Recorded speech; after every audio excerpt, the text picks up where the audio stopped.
Boa noite a galera que está entrando aí. Alessandra, Jaiber, um beijo para vocês, sejam bem-vindos aqui na live da Editora Conexão 7. Tentei botar aqui um negro drama para começar, mas ó, sejam bem-vindos todos. Estamos entrando aí, ó, vamos ver quem a gente já tem aí. Tem Alessandra, tem Jaiber, tem Priscila, tem Luciano. Vamos lá. Bom, galera, hoje a gente vai conversar aqui com o Luciano Góes. Ele é advogado de Santa Catarina, faz um trabalho sério em relação à negritude. Seu trabalho todo de pesquisa envolve sempre a pauta do negro. E aí a gente hoje vai conversar sobre necropolítica e algumas outras coisas muito sérias que envolvem a rotina do negro, né? A forma como o negro é visto, como é apresentado nos programas de TV, como é apresentado nos jornais. Então tudo isso é dentro desse contexto. A negritude está sendo, jovens negros estão sendo assassinados diariamente, né? Uma pesquisa muito séria que diz que morre um jovem negro a cada 23 minutos, né? E aí eu fico me perguntando, né? O que a gente pode fazer para isso? E aí a gente observa muitas pessoas dentro da nossa coletividade agindo e atuando dentro das suas áreas, né? Eu tenho aqui 2 advogados, Thiago Mina e Jaiber Mina, que são advogados, homens negros, homens que estão ligados nessa questão muito, muito importante da negritude. E a gente aqui também, aqui da nossa editora Conexão 7, a gente dentro da nossa área de atuação também, a gente procura dar protagonismo aos escritores negros. A gente vai lançar agora na segunda-feira, na editora Conexão 7, a gente vai fazer uma série, seria um lançamento no dia 28 de março, mas aí por causa da pandemia, a gente agora vai fazer vários lançamentos virtuais. Então a partir de segunda-feira a gente começa uma série de 3 entrevistas no nosso canal do YouTube. Luísa, pega para mim o Voz da Resistência, por favor, para mostrar para o pessoal. Estou aqui lá na cabeceirinha do quarto. Estou aqui cheio de assistente. Boa noite, Udi, que entrou. Boa noite, Jefferson, que entrou. Jefferson Luiz Modesto, grande amigo. Boa noite, Milson, parceirão, que entrou também. Tuane, querida, boa noite. Verônica Cunha, querida escritora. Quero lamentar muito pela perda do seu pastor hoje, que morreu por conta do Covid. Obrigado. Então, eu percebo que hoje a gente tem um grupo forte de pessoas preocupadas com a coletividade, né? E aí, a partir disso, cada um na sua área de atuação, de alguma forma a gente vai movimentando e fazendo com que pessoas pretas apareçam e mostrem seu valor, né? A Priscila já me corrigiu ali, falou que são 4 dias. Então tá aqui o livro Vozes da Resistência. É um livro escrito por 18 mulheres negras. Faz parte do projeto Identidade, que é um projeto brilhantemente capitaneado aqui pela... vou fixar o tema, Tuane. Ainda bem que você lembrou. É um projeto capitaneado aí pela Priscila Mina. E esse projeto, ele está ligado ano passado teve o livro de poesia chamado Alma, que também foram mulheres negras que cada uma escreveu 3 poesias. E agora a gente tem aqui o livro Vozes da Resistência. Ele é um livro de narrativas. As mulheres contam histórias de negritude, pensamentos, situações que já vivenciaram ou não, né? Mas aí a partir de segunda-feira, segunda, terça, quarta e quinta, nós vamos lançar nosso canal do YouTube. Vamos fazer um bate-bola aí com as autoras. E aí, para poder dar voz, eu quero falar aqui o nome das autoras, de todas as autoras. O livro tem prefácio da Helena Alves Cruz, né? Chiquérrima. Ó, a gente tem Ana Carolina de Oliveira dos Santos, Ana Carolina Lacorte, Ana Paula Lopes, Ana Amor Soares, Camila Mendonça, Francelina Rosa, Ivone Rosa, Jaqueline Conceição, Kênia Cristina dos Santos Mateus, Mariana Mina, Negra Rose, Raíssa Santos de Jesus, Rafaela de Souza, Roberta Abreu, Rosane Albuquerque, Sheila Martins, Sol de Paula e Verônica Cunha. Então são as 18 autores que compõem. O tema da conversa é um tema muito grande. E aí eu vou fazer o seguinte, eu vou escrever aqui o nome dele, Luciano Góes, Dr. Luciano Góes, tá escrito aqui, e eu vou colocar que a gente vai falar sobre necropolítica, tá? Que envolve o corpo negro, porque a gente deu um tema grande aqui, tô escrevendo, tá, gente? Necropolítica. Faltou aqui o acento. Necropolítica. Tá aqui.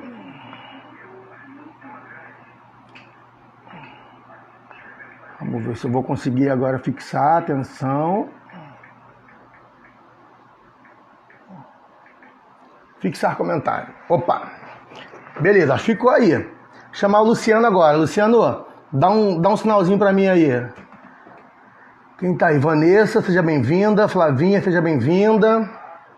Vamos ver, cadê o Luciano? Acho que ele já falou alguma coisa aqui, não falou? Luciano, cadê ele?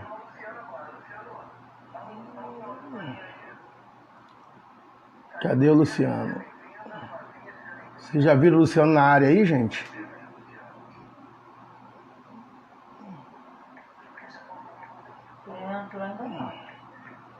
Acho que eu vou chamar ele por aqui. Será que ele tá aqui?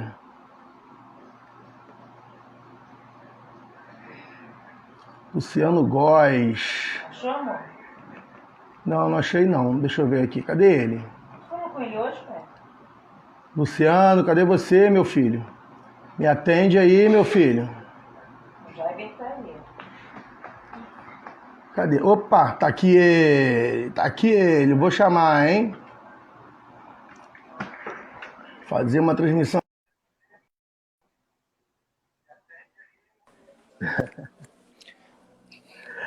E aí, meu irmão? Opa, meu compadre, tudo certo? Boa noite. E aí, um axé pra você. É pra gente, meu parceiro. Um axé cheio de carinho aí, cheio de respeito também. Vou fazer aqui uma abertura oficial, então, na sua presença, tá? Já, não sei se você estava curtindo. Já tava. Divulguei aqui, ó.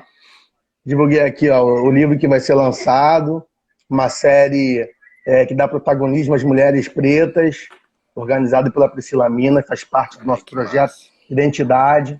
Quero mostrar esse quadro aqui também atrás, ó. Toda live que eu faço, seja dando aula ou com a galera da editora, eu vou mudando os quadros. Esse quadro foi pintado pela minha filha mais nova, Helena Mina. Nesse período da Covid, a Lelezinha, nesse período de Covid, a gente está se virando em casa para produzir, né? Então, cada uma pintou o quadro. Na próxima live, eu vou usar aqui o quadro da mais velha, para dar voz para todo mundo. Exatamente. Né? Então, vou falar aqui com o Dr. Luciano Góes, né? Um advogado de Santa Catarina, doutorando, que faz um trabalho muito bacana, que respeito muito, autor de livro, organizador de livro, premiado, muito bacana poder conversar contigo, principalmente no momento aqui no Rio de Janeiro, acho que no Brasil, né? Nós estamos falando da nossa realidade, onde a gente tem vários casos acontecendo de genocídio, né, com o nosso povo. A cada 23 minutos morre um jovem negro. Esse caso, a gente teve o caso do menino João Pedro, um caso dentro de vários casos. Ele foi assassinado dentro de casa. A polícia entrou, invadiu a comunidade, e a gente está tendo invasão em várias comunidades do Rio de Janeiro. Já morreu um menino motoboy com 18 anos. A gente está tendo, enfim, mas isso é histórico, né? Então, fico perguntando como historicamente, onde colocam o nosso corpo, né? A gente tem da época da escravidão para cá, claro que você vai falar disso com mais propriedade do que eu, mas a gente tem um descaso do poder público, a gente não tem política pública. Eu falo muito como foi a escolarização do nosso povo, porque é a minha área de pesquisa também, e atualmente a gente vê, por exemplo, a forma como o jovem negro é exposto em programas de TV, sempre com demérito, sempre com algemas. Recentemente, ano passado, fizemos um evento na UERJ, lançamento do livro Cartas para Marielle, onde a gente teve uma professora, Rosane Costa, que expôs para a gente toda a pesquisa que ela faz sobre a forma como o negro é exposto na publicidade, nos jornais, em especial comparando quando o negro pratica um crime e quando o branco pratica um crime. O negro é sempre posto com algema, com o rosto escondido, com fundo escuro, com a mesa na frente cheia de drogas, e a forma como é exposto isso, né? Então, só para te passar a palavra, ela expôs 2 matérias. Uma, um jovem negro tinha sido achado parece que com 50 gramas de maconha, e aí um jovem da comunidade, um jovem de um condomínio, parece que acharam 1 tonelada de cocaína no condomínio dele, e esse jovem branco ele é exposto no jornal como jovem estudante encontrado com droga. E o menino negro é exposto no jornal como traficante da favela tal encontrado com drogas, né? E é assim que a gente está sendo exposto esse tempo todo, né? Então, vou te passar a palavra agora, e a gente vai trocando uma bola. Eu quero que você, por favor, comece expondo a tua vivência, né? E o teu pensamento sobre essa questão da necropolítica realizada no nosso país. Tá? Beleza. Obrigado, seja bem-vindo. Imagina, muito obrigado, Pércio. É um prazer enorme estar falando contigo. É um prazer te ver de novo, mesmo à distância, né? Poder encurtar essa distância, né? Faz tempo que nós não nos vemos, enfim. Um abraço para toda a família. Aliás, é um papo em família, né? Alô, comadre, tô na área, é isso, né? Eu falar que é o papo em família, depois ela do bairro. A galera tá aí, ó. João acabou de entrar, a Alessandra tá aí, tá sempre com a gente. Não, ela tá aí. Enfim, é muito triste esse cenário que a gente vive, Pércio, em todo o contexto, né? Mas na pandemia agora, né? Porque eu estou quase, bem dizer, do lado, né? da minha comadre, da minha amiga, do meu irmão, e nós estamos tão distantes, a gente não se vê, né? Desde que o isolamento começou. Eu não não voltei para Brasília por conta da pandemia, né? Vim para passar férias em Florianópolis, e não voltei por conta da pandemia, as aulas foram suspensas, enfim, e aqui estou isolado, né? Estamos isolados aqui, né? Sem poder falar com eles, sem poder ver os sobrinhos, enfim, né? Tem toda essa história. Mas faz parte do cuidado com nós mesmos, né?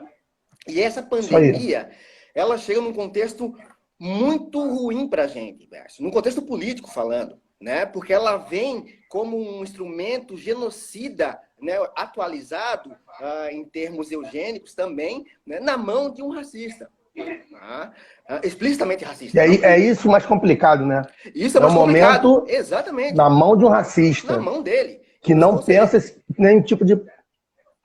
Pode falar, desculpa. Ele não precisa inclinar as suas forças ou explicitar o seu discurso racista. Ele não precisa fazer isso. É só falar em terminar o isolamento, em mandar o povo para a rua, né? Porque a pandemia nos nossos territórios, nas áreas pretas, né? É uma catástrofe, é um desastre, é um genocídio atualizado. É uma catástrofe. Por isso que a gente fala em genocídio epidêmico, né? E isso vem atualizando, inclusive, a necropolítica. A necropolítica, quando Mbembe fala, um filósofo camaronês, ele vem primeiro. Ele faz 2 críticas. Isso é um ensaio inicial, né, faz algum tempo, e ele vem desenvolvendo esse conceito ao longo das suas obras. Né? Então, ele começa com necropolítica, onde ele começa criticando como, por exemplo, como a branquitude vê a questão do genocídio negro, né, que ela coloca, isso no discurso acadêmico, né, na área do direito, enfim, na área que eu me incluo, né, na área da criminologia, muito mais, vem colocando como o pior cenário, né, de crime contra a humanidade foi no Holocausto Judeu. Né? Então ele vem colocando isso. Então tudo que nós temos de pior no mundo, né, o pior cenário para a gente é o Holocausto Judeu. E aí chamam o nosso governo, por exemplo, de fascista. Né? O que o Mbembe fala é, primeiro, não foi o pior cenário de violência que a gente teve, porque nós temos o colonialismo. Né? E depois do colonialismo, as colonialidades, enfim. Né? Então, tudo que o Hitler fez, né, todo esse aparato, toda essa gramática de violência que Hitler direcionou a um grupo branco, né, foi pensado e foi colocado em prática aqui, nas margens, em países coloniais. Né? E aí, claro, ele explicita isso também. E aí, claro, ele vai também criticar de modo indireto a ideia de Foucault, né? A ideia de biopolítica, de biopoder, que fala em deixar morrer ou fazer viver, ou, né, ou o inverso. Né? A necropolítica não está atrelada a isso. Né? Isso a gente vê claramente hoje. Porque se a gente pensar em necropolítica em termos de coloniais, colonialidades, enfim, na estrutura racista, né, a gente vê que a morte do nosso corpo é uma exigência da nossa sociedade. Né? Por isso que ele vincula a necropolítica ao inimigo e também ao estado de exceção, onde os direitos, nossos direitos fundamentais, a princípio colocado na Constituição, eles são suspensos. Né? Isso na margem da nossa margem, né? Ou seja, na periferia do Brasil, nos morros do Brasil, essa suspensão de direitos ela é uma constante, ela não é exceção, ela é regra. Nós não temos direito adquiridos. Nenhum direito. O direito à vida, que seria mais sagrado, para nós é apenas uma concessão. Isso é colocado desde o pós-abolição, muito claramente. E a questão do inimigo criminoso, enfim, né, as coisas andam juntas, ela vem exatamente nesse sentido. Né? A criminologia projeta, cria esse estereótipo do criminoso que é formado a partir do nosso fenótipo. Né? Quando o Lombroso, por exemplo, cria o criminoso nato, a ideia que ganhou o mundo, ele está com um corpo negro diante de si, ele está falando das nossas características, e ele vincula a nossa ancestralidade, a nossa negritude ao criminoso. Né? E um outro conceito que surge daí é o conceito da periculosidade. E aí a gente pode ver como esses discursos andam e legitimam facilmente as nossas mortes. Né? Porque quando mataram, né, os Joãos, né, o João Vitor, o João Pedro, e ontem mais um, aqui em Florianópolis, semana passada mataram um jovem negro aqui no Monte Cristo, né, e outros tantos, né? Enfim, isso não é uma questão regional, mas no Rio de Janeiro a gente vê né, vê com mais frequência, até porque parece ser laboratório da nossa política de drogas, né? Eu costumo muito falar que aqui em Florianópolis, até pelas questões geográficas, nós nos parecemos muito com o Rio, então tudo que é feito Rio de aí, Janeiro. né? Tudo que a política do abate, por exemplo, de mirar na cabeça e atirar, o uso de snipers, de helicópteros, enfim, né? Tudo isso vai ter eco, vai encontrar respaldo aqui em Florianópolis e também nas outras margens, óbvio, né? Então, essa exigência, ela vem, essa morte, esse genocídio, ele vem legitimado principalmente pelo discurso da nossa política de drogas, né? Do discurso da periculosidade. É bandido, é traficante, é perigoso, então tem que ser exterminado. E se não for, a gente faz que ele seja, né? Das mortes, se não me engano, de ontem, né? Foi nisso, né? O discurso da polícia é sempre o mesmo. Ele estava envolvido com tráfico e acharam armas e acharam drogas. Enfim, a gente sabe no meio jurídico, né, no âmbito do direito penal, que não é muito difícil nós acharmos o kit flagrante embaixo dos bancos dos policiais. Né? Então, se eles quiserem fazer com que nós sejamos presos em flagrante, né, e o discurso das drogas vem muito nesse sentido, né? Então, de usuário a gente passa para traficante num piscar de olhos, né? Vem muito a calhar, vem muito nesse sentido. Né? E essa diferença, ou essa indiferença entre usuário, que não pode ser penalizado, não pode ser sequer preso, para traficante, é muito explícito nessa seletividade que a gente vê. Né? No que tu começou falando, como o negro ele é mostrado na mídia, que é parte do nosso sistema de controle, né? E como o branco é mostrado, né? Eu gosto de usar muito nas minhas aulas os exemplos de Rafael Braga, né? E de Breno, e agora eu não lembro sobre o sobrenome dele. Né? Rafael Braga foi preso nas manifestações de 2013, né? Depois com uma garrafinha que a perícia do processo disse que o líquido daquela garrafa, e eu estou falando de perícia, né? Perícia para a gente no direito penal, a gente que advoga no âmbito criminal, a gente sabe que se a perícia for favorável, é a absolvição. Né? Mas no caso do Rafael Braga, não. A perícia disse que dentro daquela garrafa não tinha material de combustão nenhuma, né, potencial de combustão nenhum, e ele foi condenado, né, com base numa suposta, num coquetel Molotov. Né? Enfim, a princípio, né, a nossa periculosidade que exala dos nossos corpos, faria com que Rafael Braga, né, manuseasse aquela garrafa plástica, aquele líquido que tinha dentro, né, para formar uma bomba atômica. Ele foi preso nesses termos. Né? Então, sem uma comprovação nenhuma, ele foi condenado, e dessa primeira condenação, ele teve a segunda condenação, e aí por tráfico de drogas, com 0,09 gramas, acho, num flagrante forjado. Né? Então, nós temos todo o aparato judicial, todo o aparato dessa justiça, né, que nos é colocada, que nos é posta e imposta, né, trabalhando em nosso desfavor, legitimando esse genocídio que, claro, né, vem no sentido de proteger a branquitude. Né? Então, a branquitude que está no judiciário, ela vem se protegendo. Né? E aí os discursos... Eu fico... Fala. Sim, pode finalizar. Não, pode falar.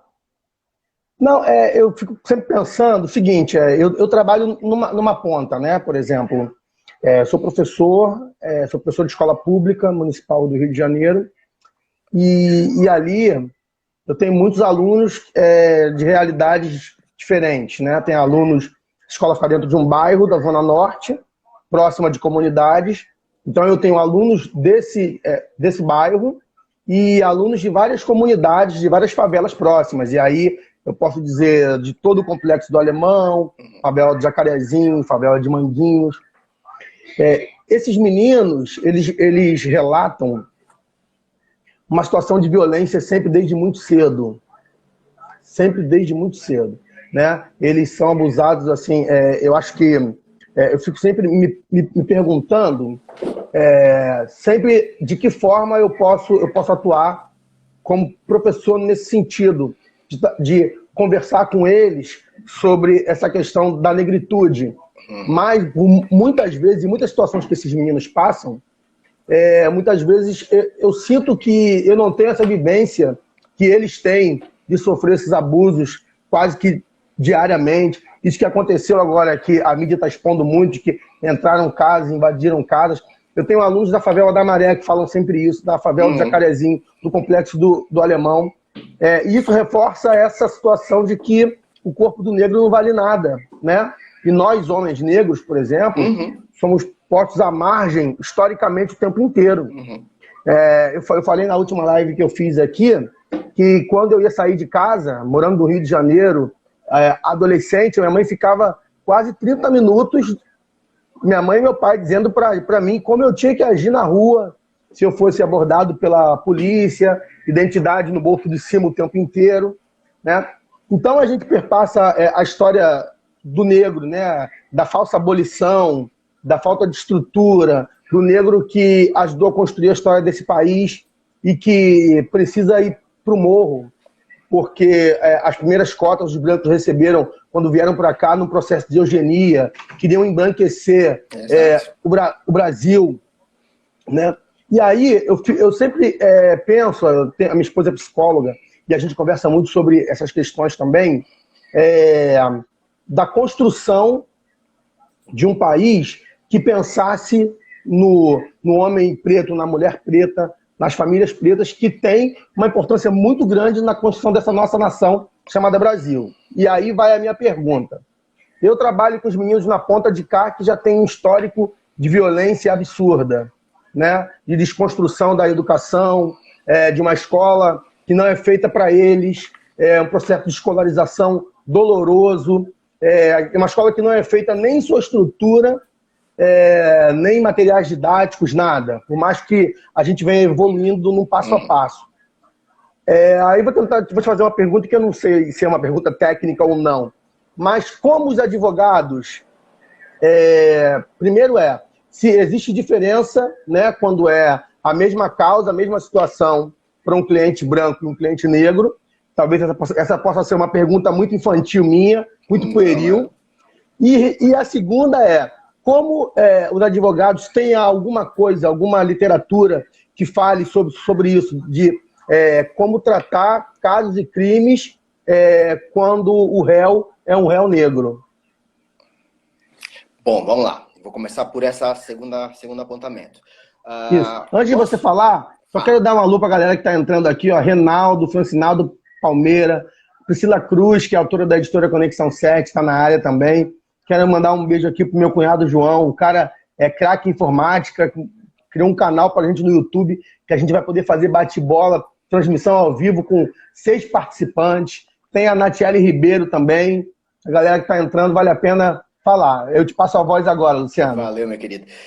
Bom, Pércio, falar em direito penal falar numa estrutura que não é só o penal, né? Por isso que nós da criminologia crítica, enfim, né? Muito mais a minha marginal, né? Quando eu falo marginal é essa que sai do morro mesmo, né?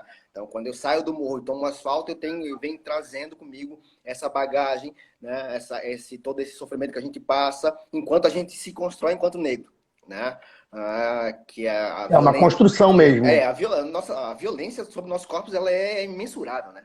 Enfim, à medida que a gente vai compreendendo, né, como a estrutura é formada para nos criminalizar, nos matar, né, e matar aí de um modo, né, amplo. Então, pensar em genocídio é pensar nisso, né? Abdias Nascimento fala muito isso, né? Que o genocídio não é só o genocídio físico, então tem a questão do imaterial, tem a questão da nossa ancestralidade, né? E aí pode pensar em termos de religiosidade, enfim, eu prefiro pensar em ancestralidade, que para nós é negada, né? Então, o que o direito penal faz? Ele faz a parte do controle social formal, né? É a ponta mais violenta que a gente tem, porque é o aparato violento mesmo do Estado, né? Então, nós temos, mesmo nesse cenário, aqui no Brasil, nós temos 2 direitos penais, né? O direito penal declarado, que é esse que você falou, né? Esse que vai ter o judiciário, vai ter o Ministério Público, vai ter um processo penal físico, né? Enfim, nós estamos dando com algo fático, mas nem por isso é objetivo, né? Aí nós temos, de um outro lado, o direito penal paralelo. Esse direito penal paralelo, ele é capitaneado, ele tem a hegemonia da polícia. É por esse direito penal paralelo que a nossa morte, né, que a pena de morte paralela que está colocada sobre a gente, né, ela vai se dar de uma forma naturalizada. Que não é algo de nos causar alguma surpresa. Muito pelo contrário, né? A nossa democracia, quando ela foi fundada, ela foi fundada sobre os pilares escravocratas. Né? A estrutura escravocrata, a estrutura de punição escravagista, ou seja, de um senhor, né? Por isso eu gosto de falar de senhorismo, ela foi transferida para os termos republicanos. Então, sob o discurso da igualdade, nós temos a desigualdade racial. Por isso a gente fala em seletividade racial no sistema penal. Né? Então, dentro desse discurso, né, não apenas na pena de morte paralela, mas trazendo agora para o processo, né, a seletividade racial ela vai recortar o nosso direito penal declarado. Né? Tem muita diferença quando os acusados são negros ou brancos. Né? E tem muita diferença para nós, negros e negras, que estamos na advocacia. Não é raro, Pércio, que a acusação, de uma forma ou de outra, mesmo que indireta, ela recaia sobre nós, que estamos do outro lado da mesa, que estamos representando o cliente. Eu já tive vários casos, já tive vários embates com o judiciário racista, o judiciário branco, né? E aqui, por exemplo, pensar em SOS Racismo, que eu coordenei por dois anos. Né? Um homem negro, vítima de racismo, que vai procurar seus direitos no judiciário. Né? Então, nós temos, de um lado, a Casa Grande, né? O judiciário branco, o Ministério Público branco. Do outro lado, nós temos o quilombo, né? O advogado negro e o cliente negro. E o embate, ele é constante, né? A ponto dessa criminalização chegar para mim, ser direcionado ao meu corpo. Tá? E aí não tem OAB, não tem doutor, não. Né? É cerceamento de Chegar para você?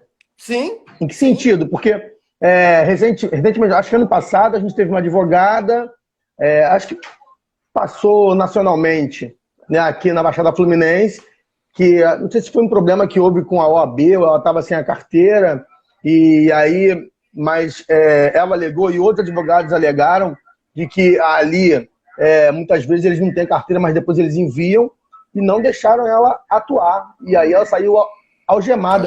Se você se recorda desse caso. Sim, e aí você falou que muitas vezes chega a você. Chega a você como? Chega de várias formas. Esse caso ele é emblemático, porque, inclusive, quem deu a voz de prisão foi uma juíza leiga, ou seja, não é nem juíza. Né? Se eu não me engano, foi uma audiência de conciliação, enfim. Né? Então, as acusações vêm de vários sentidos. Né? Vem nessa acusação de que eu, quanto advogado, estou manuseando os fatos, estou invertendo os fatos para colocar o meu cliente como vítima. E isso para a gente vincular a cara do criminoso, a gente pode fazer essa ligação facilmente. Né? Porque quando ele é réu, quando ele está do lado do acusado, qualquer palavra do Ministério Público é válida. Não precisa nem de provas, óbvio que não precisa de provas. Né? Mas quando nós estamos do lado de cá querendo os nossos direitos, né, ou lutando pelo acesso aos direitos, né, tudo se inverte.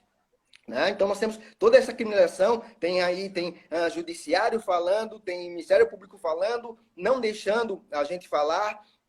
Tem, claro, né, os olhares de estranhamento de todo o judiciário, né, porque não é muito comum, né, advogados e advogadas negras ainda hoje, né, aqui em Florianópolis, por exemplo, a nossa população negra chega em torno de 20%, né? Mas a seletividade penal dos nossos corpos, ela continua, então não tem estranhamento nenhum quando nós estamos, né, no lado do condenado. Né? Então, pensar nessa distribuição, né, e a seletividade faz isso, distribuição de direitos, ela é muito evidente. Né? Não é à toa que nós somos a terceira maior população em situação de cárcere no mundo, e dentro dela, nós, homens negros, nós somos mais de 70%. Né? É muito duro. É muito complicado. É muito duro. Porque a gente pode ser em qualquer momento, Pércio, em qualquer lugar do Brasil, enfim, e do mundo, né? Nós podemos ser presos ou mortos. Ou presos e mortos, enfim, né? Uma coisa pode complementar a outra. Né? Tem todo a necropolítica também traz isso, né? A ideia de neutralização dos nossos corpos em termos de resistência. Né? Não deixa... a criminalização, né, o genocídio direcionado aos nossos pretinhos, né, aos adolescentes, tem muito a ver com isso. Né? O encarceramento também, né, de tirar a potência física dos nossos corpos, né, para que a gente não combata a estrutura. Né? Não reaja. Exatamente. Não reaja. É interessante que você está falando, porque eu estou no meio de uma pesquisa, né? E de uma pesquisa para várias situações. Primeiro, para produção de material para o futuro. E eu estou escrevendo um romance. E aí, outro dia, eu li um trecho da Conceição Evaristo que ela dizia assim: a gente não pode romantizar a nossa história. Né?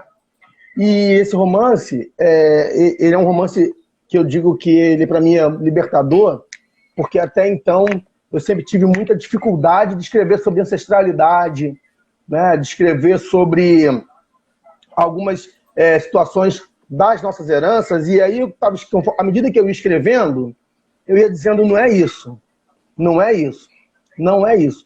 E aí, quando eu leio essa frase dela, quando ela diz, a gente não pode romantizar, e é o que você está fazendo comigo agora, quer dizer, por mais que a gente saiba, você está me ajudando a desconstruir aqui várias imagens, né? A imagem até como da justiça como um fim para todos. Né? E aí eu percebi que, como eu estava romantizando muito aquilo que eu estava escrevendo, decidi pesquisar. E quando eu chego na pesquisa da época que eu estou escrevendo, que é do período entre 1700 a 1900, eu chego lá naquele comecinho e eu começo a ler autores que denunciavam os maus tratos que os negros sofriam em senzala.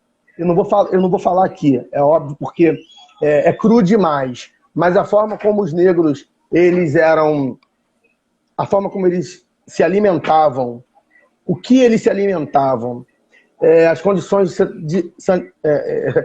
acho que não dá nem para dizer saneamento básico, né? Mas as condições sim. de higiene, as condições como eram guardados, trancafiados, tudo isso é duro demais. É duro demais. E a gente trazendo para os dias de hoje, a gente percebe que continua tudo duro demais. Por mais, Luciano, que a gente evolua, né? Eu acho muito legal. A gente tá conquistando o nosso espaço de alguma forma.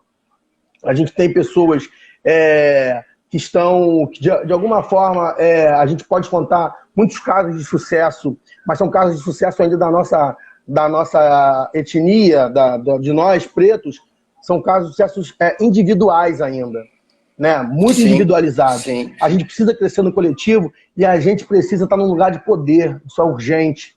A gente precisa estar num lugar de poder, né? E aí, pensando nessas coisas que você está me falando, e que muitas vezes, quando chega cliente e advogados pretos, né, a forma como tudo parte a partir do olhar que se tem para quem está defendendo, para quem está sendo acusado, né? Você me desnuda tudo de uma forma assim dura, mas eu acho que a gente, em muitos momentos, a gente precisa saber da história dura como é. Não é isso? Meu parceiro, porque, né, o sistema penal, ele vem, para nós, sobre o nosso corpo, ele não se dá ao luxo de mostrar flores. Não, né? Se nós, por exemplo, se nós somos acusados de um crime, nós não vamos ter direito às garantias fundamentais, né? Eu costumo falar que, para a branquitude, a presunção de inocência é um direito fundamental, é garantido em todas as instâncias. É um direito fundamental. É garantido, né? E é muito fácil de ser garantido, inclusive, né? Para nós pretos, não. Para nós pretos, nós temos a presunção de periculosidade, né? E aí, o direito penal do autor, esse que a criminologia crítica, a criminologia positivista, racista, né? Explicitamente racista, ela vem trazendo, ela concebe para o nosso ordenamento jurídico, é exatamente esse, né? Que que o nosso processo penal não precisa de provas para nos condenar, né?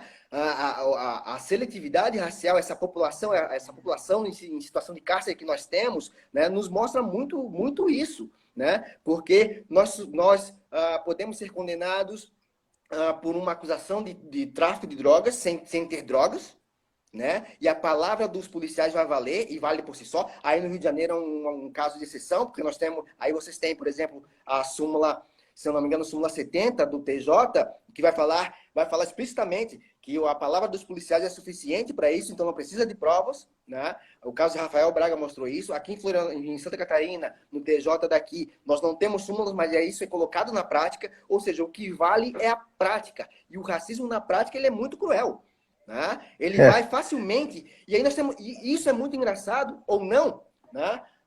Porque no nosso ordenamento jurídico, o racismo encontra lacunas, né? Lacunas não, espaços de legitimidade, né? Se a gente pensar que no momento da sentença, o juiz ou a juíza, né, 98%, né, brancos, 90 não, tem 12% aí que não é branco segundo o CNJ. Então, estamos falando de 88% mais ou menos, né, de um judiciário branco. Aqui em Santa Catarina nós não temos nenhum juiz ou juíza negra, se não me engano. Enfim, quando ele vai proferir a sentença, ele vai levar em consideração quem nós somos, nossos aspectos pessoais, da onde nós viemos. Então, se for da beira-mar, tem um julgamento. Se for do morro, parceiro, a coisa muda de figura. E isso vai estar... Deu medo, irmão. Deu medo. E se a gente pensar, né, que a nossa lei de drogas, 11.343, né, ela vem legitimando isso em termos de indiferenciação. Por isso, para mim, é fundamental que o movimento negro debata a questão das drogas. Não só a questão das drogas, né, mas como o abolicionismo penal. Né, porque a prisão foi construída para a gente. Né, a gente não pode jamais perder isso de vista. Né. Construída para a gente, perfeito. Na lei de drogas, a diferença entre usuário que não pode ser preso Não pode ser sequer conduzido à delegacia. E um traficante que que pode ser preso em flagrante, né, ela se dá em termos subjetivos. Não importa a quantidade, não importa a qualidade, não importa se tem outro elemento, como balança, como dinheiro. Não interessa. Se você for com um baseado, né, com um cigarro de maconha, nós podemos facilmente sermos etiquetados como traficante, porque a lei permite isso. Né? A indiferenciação está lá no artigo 28 da lei. É o direito penal do autor, um autor construído racialmente, né, que vai legitimar essa seletividade racial. Né? E isso, se a gente for pesquisar, né, a nossa lei de drogas ela não é recente, ela não se dá no bojo da guerra contra as drogas estadunidense. A nossa guerra contra as drogas ela se dá de um modo paralelo quando a discussão sobre a abolição começa. Em 1830, por exemplo, nós temos a criminalização do boticário, ou melhor, né, de quem usa a droga. Né? O boticário, que é quem vendia, né, é punido por uma multa, e quem usa, o negro, né, liberto ou escravizado, ele vai ser preso. Né? Isso em 1830. Né? Depois disso, claro, vai se desenvolvendo e a gente hoje chega nessa inversão. Né? Quem usa não pode ser preso nem multado, né? Porque nós temos um princípio que é o da reserva legal. No nosso corpo nós mandamos, né? Então o Estado não tem nada a ver com isso, né? Mas o traficante ele pode ser preso, ele pode ser inclusive exterminado, né? Com essa legitimidade. Né? E essa criminalização, para a gente ver como essa questão do racismo ela vai também legitimar a diferença entre droga lícita e droga ilícita, né? A maconha era conhecida como fumo de negro. Em 1830, eu estou falando de fumo de negro. Né? Fumo de negro. Fumo de negro. Né? E é aí que ela é criminalizada. Né? O fumo do branco, né, não é criminalizado. Gilberto Freire vai falar, inclusive, né, que com a autorização dos senhores, né, os escravizados plantavam o seu fumo dentro da plantação do fumo do branco. Né? Então, ele, no pensamento dele, né, no pensamento de senhor da casa grande, enfim, e vai colocar a nossa escravização como algo benéfico, como algo bondoso do Brasil, vai falar, né, que o Senhor nos deixava plantar o nosso fumo, né, mostrando a sua bondade. Óbvio que não é. Óbvio que por trás dessa autorização tinha toda a potencialização de extração da nossa força física. Né? Usar droga ilícita potencializa, né, a força física, enfim, né, inclusive ameniza as dores da chibata. Né? Então, a gente pode, né, açoitar um pouco mais, depois deixa a negrada beber, fazer sua festa, fazer seu batuque, fumar o seu fumo e tá tudo certo, tá tudo resolvido. Amanhã a gente continua. Né? Então, como esse discurso é funcional para o nosso sistema de controle? Né? De um outro lado, se a gente vê que a nossa seletividade ela é algo característico do nosso sistema, quando a gente fala em crimes raciais, a gente quase não vê condenação. Né? Então, a gente só serve para o sistema enquanto objeto, de novo. Né? Enquanto lá no outro lado da mesa, enquanto acusado. E aí é muito fácil nos prender. Né? A gente até pode trocar de lugar, né? Porque negro é tudo igual. Né? Temos várias condenações nesse sentido. Né? Condenações por foto, em que o advogado mostra foto, por exemplo, de Thaís Araújo para uma mulher que tinha o cabelo assim, segundo as testemunhas. Aí a testemunha vai falar assim, né? Esconde o rosto. Aí a mulher fala assim, não, é ela, essa é a acusada, foi ela que me assaltou, foi ela que me roubou. Aí o advogado fala, não, mas essa é Thaís Araújo. E isso é validado pelo judiciário. Enfim, nós temos vários casos. Né? Condenação sem prova é muito fácil.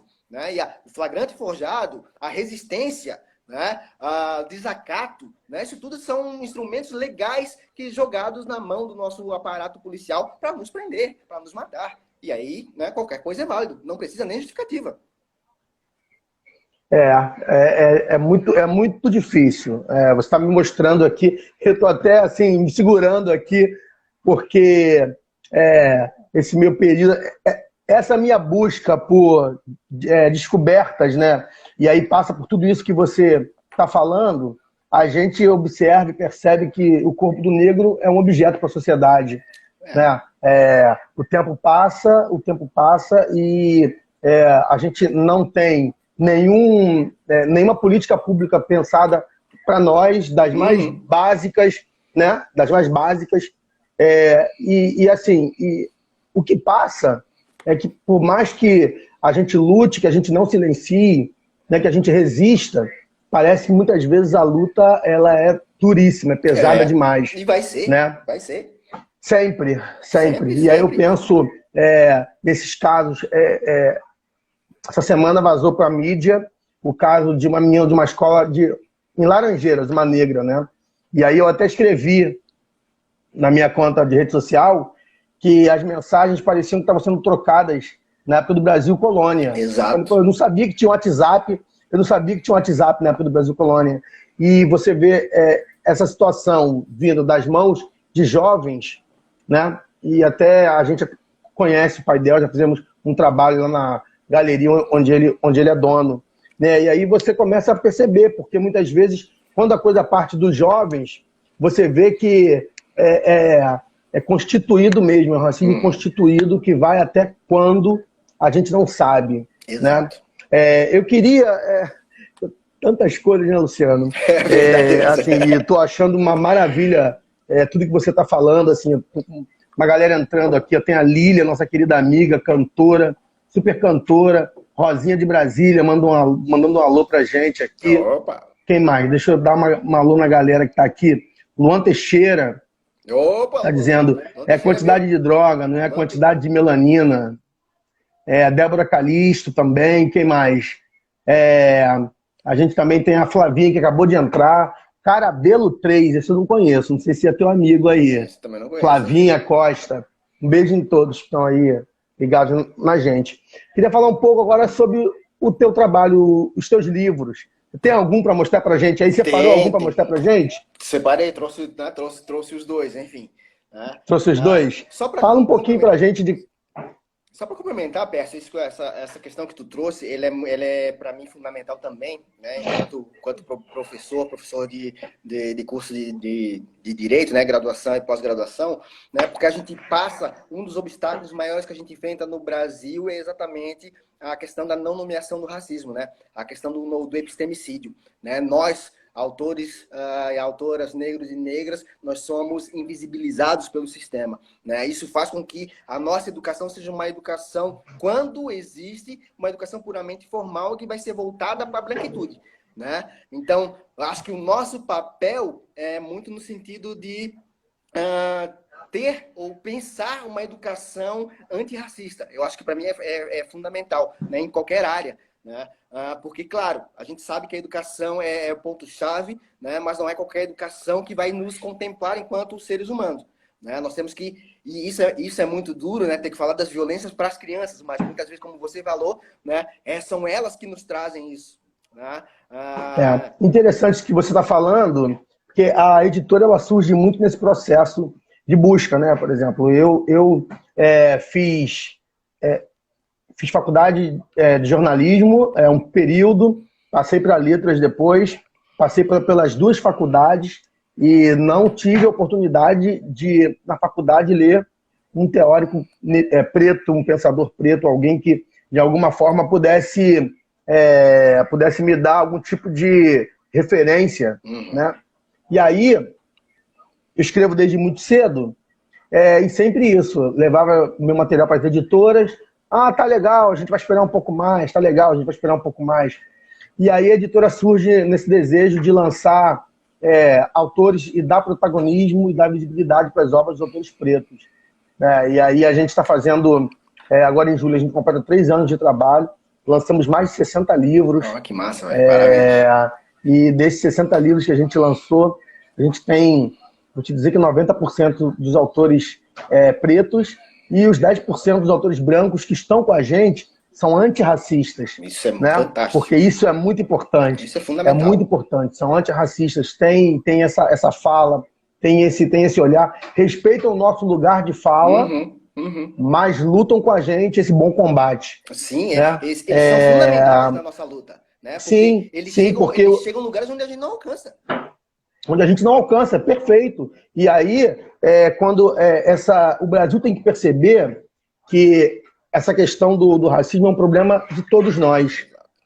Problema de todos nós. Acho que a partir daí, eu fico pensando, quando eu era jovem e estava na escola, e aí me sentia silenciado por uma série de fatores, por não me identificar ali, o que essas pessoas que estavam comigo ali, que me silenciavam de alguma forma, passaram para os seus filhos, né? Então eu penso sempre nisso. E aí nesse processo, surge a Conexão 7, que é uma editora, que a gente tem um trabalho editorial de custear todo o livro do autor, e o autor vira um parceiro nosso, de vir junto com a gente para participar de feiras, participar. Assim, a gente esteve na Flip, a gente esteve na Bienal, junto com o apoio da Secretaria de Cultura. Enfim, então é um trabalho que dá muito orgulho para a gente. E poder ter você com a gente aqui, agora eu vou te passar a palavra para você poder falar dos teus livros. Estamos entrando nos últimos 10 minutos aqui na nossa live, né? Vou te passar a palavra. Legal, Pércio. Massa, parabéns pelo trabalho, fundamental. O meu livro, né, ele vem muito nesse bojo do que a gente está falando agora, da ausência de autores negros. Né? Quando eu vou pesquisar, né, meu livro é esse aqui, né? Enfim, né, pela editora Revan. Qual o nome? Fala pra gente o nome. É a tradução de Lombroso na obra de Nina Rodrigues. Esse aqui é um livro que foi premiado. Enfim, a capa, né, belíssima, adorei essa capa. Enfim, amei. Linda capa, parabéns. Muito, né, ela tem tudo a ver com isso, porque também traz, né, o genocídio na perspectiva do embranquecimento, né? E o embranquecimento das falas, da criminologia também. Né? E é isso que a gente está falando. Porque quando eu vou pesquisar, né, ele é fruto da minha dissertação de mestrado aqui na UFSC, né, eu defendi em 2013. E quando eu vou pesquisar Lombroso para a gente na criminologia Lombroso é tipo Darwin, né? Inclusive, né, se não tivesse um episódio, né, de o office boy de Lombroso ter perdido o manuscrito dele, né, em 1860, 70, nós hoje estaríamos falando de lombrosianismo social e não de darwinismo social, né? Porque a conclusão é a mesma. Ele chega à conclusão meses antes, só que ele perde o manuscrito. E depois, né, Darwin lança essa obra. Não é essa obra, mas é onde o racismo fica explícito. Né? Lombroso é conhecido mundialmente, né, por essa ideia de que algumas pessoas nascem para cometer crimes. Isso é tão funcional, é tão presente, eu estou falando de 1870, né? Mas se a gente pensar aqui no discurso da redução da maioridade penal, é exatamente isso que eles estão falando. Né? Então, quando eu penso em trabalhar Lombroso, quando eu olho a obra de Lombroso, quando eu manuseio a obra de Lombroso, se tu fizer isso, tu vai ter a mesma percepção. Nós vamos estar folheando, quando ele fala da cara do criminoso, do estereótipo do criminoso, nós vamos estar nos vendo. Ele está falando da nossa boca, do nosso nariz, da nossa pele, da nossa postura. Nossos traços negroides, né? Exato. E aí eu olho nas obras da criminologia crítica, né, que é quem vai trazer esse aporte crítico ao direito penal, e não vejo nada sobre raças, nada sobre racismo. Assim, ele está falando, é o Luciano ali nas páginas, e ninguém fala. Tá? Então, o meu trabalho foi exatamente isso, de procurar a base racista da criminologia, de preencher um buraco enorme na criminologia crítica, né? Que são minhas referências, mas enfim, né? Nosso trabalho tem muito isso, né? Colocar o dedo na ferida e falar assim, ó, né? Vocês estão fazendo coisa errada, né? De novo, vocês estão legitimando o racismo, né? Vocês estão falando só para branco. Né? Falta muita coisa aqui. Então, quando eu faço isso, exatamente eu venho procurar preencher esses espaços com o racismo. E isso fica muito claro, né? Quando eu vejo na obra de Lombroso, a primeira obra dele, O Homem Branco e o Homem Negro, né? Estudo sobre as diferenças da raça humana, alguma coisa assim. Lombroso vai falar que falar de homem negro ou igualar homem branco e homem negro é a mesma coisa que igualar, né, um gato e um tigre. Né? Ou seja, não é a mesma coisa. Isso vai ser enfim, né, comprovados em termos aí da sua ciência, né, ciência branca oitocentista. Né? E isso vai chegar no Brasil, né? O homem delinquente, então, alguém que nasce para cometer crimes, então tem que ser preso o quanto antes. Esse é o direito penal do autor, né? Por isso que a gente pode ser preso sem prova nenhuma, porque a prova do crime somos nós, está na nossa epiderme, né? Está na nossa alma, está na nossa ancestralidade, porque daqui a uma semana a gente pode cometer crime. Daqui a se não for uma semana, pode ser um mês, pode ser um ano, pode ser 10 anos. A qualquer momento, a gente pode cometer um crime. Exato. Por isso o nosso direito penal, o direito penal do autor, né, construído racialmente, ele é um direito penal explicitamente preventivo, cautelador. Acautelador da branquitude. Né? Então vai nos prender o quanto antes, mesmo sem prova. Né? A periculosidade serve de fundamento. Né? Então, quando o Lombroso escreve isso, depois ele vai cair em discreto na Europa, mas no Brasil ele é traduzido, né? E aí a tradução vem nesse sentido, não é apenas uma recepção, né? Tem algumas mudanças aí metodológicas, né?